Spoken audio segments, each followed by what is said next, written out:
없던 평민 가문에서 성공 신화를 쓰기 시작한 인물은 당시 피렌체에 살던 조반니 디 메디치였습니다. 조반니의 조상들은 피렌체에서 멀리 떨어진 무젤로라는 작은 시골 마을에 살다가 12세기경 대도시인 피렌체로 이주했습니다. 이주민 이후에인 그는 20대 초반까지만 해도 별 가진 것 없는 평범한 청년에 불과했습니다. 그런데 25살이 되던 해 조반니는 자신의 인생을 뒤바꿀 중요한 선택을 하게 됩니다. 뭐죠? 어떤 거예요? 조반니가 돈을 벌기 위해서 선택한 것이 바로 은행업이었습니다. 당시 은행은 예금을 받기도 하고 돈을 빌려준 후 이자를 받기도 했습니다.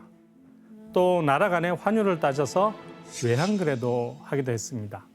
외환거래까지. 예, 멀리 떨어진 지역 간에는 돈을 옮겨주는 일종의 계좌이체 업무도 처리했습니다. 와, 어떻게 해요? 발로? 나중에 설명드리겠습니다.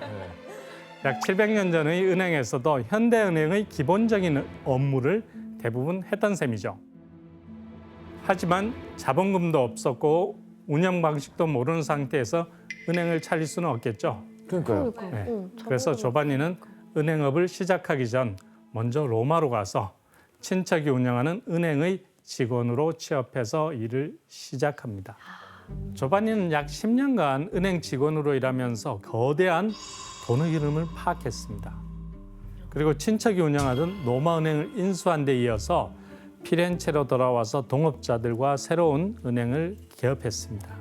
이게 바로 메디치 은행의 시작이었습니다. 당시 피렌체는 중세 유럽에서 은행이 가장 발달한 도시였습니다. 피렌체에서 은행업이 발달한 이유에는 여러 가지 추측이 있습니다. 가장 유력한 설은 이탈리아에 있던 교황과 관련이 있다는 것입니다. 교황청은 전 유럽의 수많은 교회 건물과 넓은 토지를 갖고 있으면서 교황청에는 매년 한 나라 1년 예산에 필적할 만큼 엄청난 현금이 쏟아져 들어왔습니다.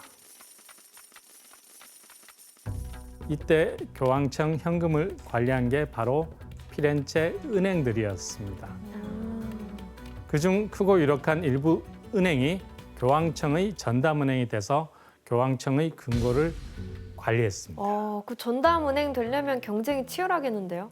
70여 개나 되는 은행이 있었기 때문에 경쟁이 엄청나게 치열했습니다.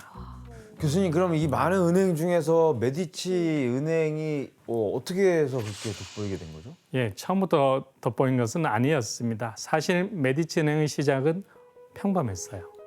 개업 당시 자본금이 1만 프로린, 지금으로 치면 약 100억 원 정도였는데 은행 개업 자금으로는 그리 많은 편은 아니었습니다. 100억 원이요? 예. 그런데 은행을 개업한 지 18개월 만에 1,200 프로린, 즉 한 12억 원 정도 순수익을 올렸습니다. 어떻게 했지? 대단한 수익률 같나요? 와. 어마어마한 거 아니에요? 당시 피렌체가 유럽 금융의 중심지였기 때문에 은행을 열기만 하면 이 정도 수익은 어느 정도 보장받았습니다. 그래서 여기에 만족하지 못한 조반니는 메디치 은행을 피렌체 최고의 은행으로 만들기 위해 한 가지 목표를 세웁니다. 바로 교황청의 전담 은행가가 되기로 한 것입니다. 그럼 또 어마어마한 현금이 들어오니까. 근데 그걸 자기가 되겠다 하면 되냐고, 그게. 엄청난 경쟁률이 있을 텐데. 그 이야기를 오늘 자세히 너무 들려드리겠습니다. 궁금하네요. 이게 들을수록 더 궁금해지네.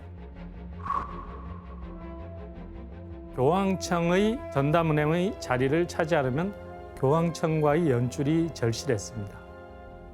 조반니가 은행의 규모를 점차 늘리면서 교황청과의 연을 만들기 위해 호시탐탐 기회를 엿보던 이때 발다사레 코사라는 한 인물이 메디치 은행을 찾아옵니다.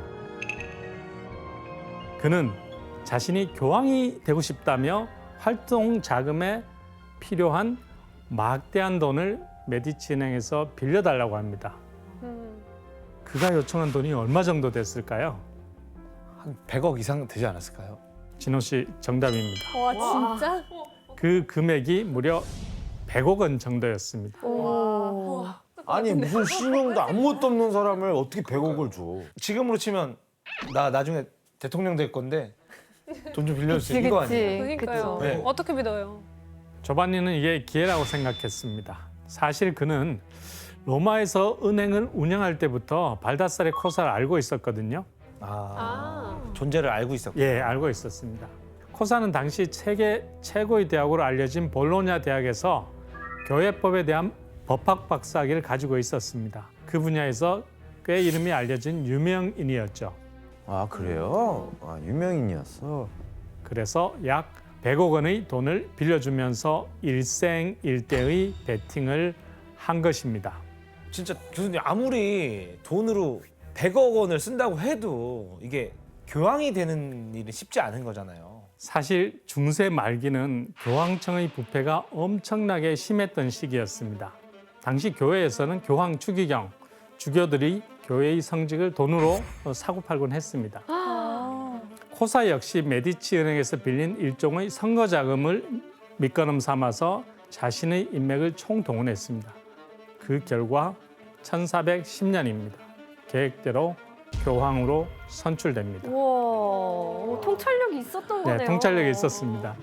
이때 그가 받은 교황명이 바로 요하네스 23세였습니다. 발다사레 코사가 이렇게 단숨에 교황의 자리에 오를 수 있었던 건 당시 카톨릭 교회가 극도로 혼란했기 때문입니다.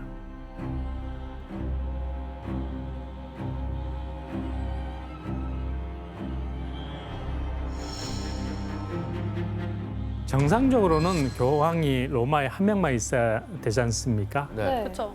그런데 교회가 큰 혼란을 겪으면서 동시에 무려 3명의 교황이 있었던 시절입니다.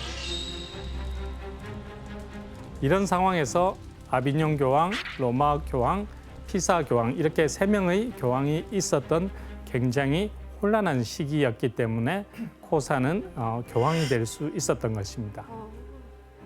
교황이 된 코사는 그간의 연애를 잊지 않고 메디치 은행을 피사 교황인 자신의 전담은행으로 낙점했습니다. 우와. 보답을 한 거죠.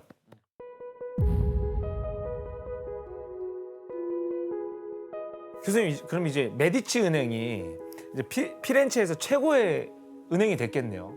사실 그렇지 않았습니다.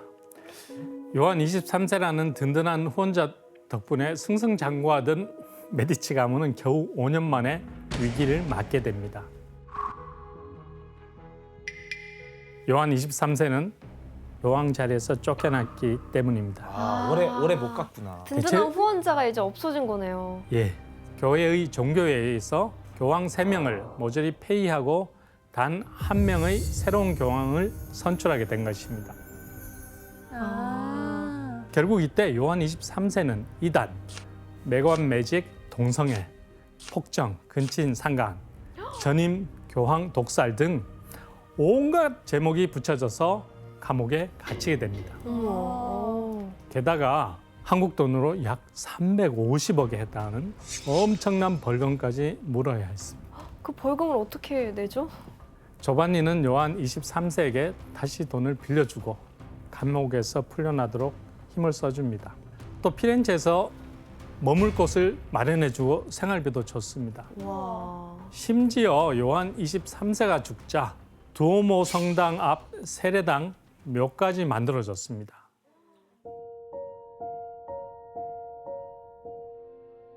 와, 이게 메디치 가문이 만들어준 묘구나. 조반니가 그럼 만들어준 이 묘는 르네상스를 대표하는 조각의 거장 도나텔로가 조반니의 요청으로 만든 것입니다.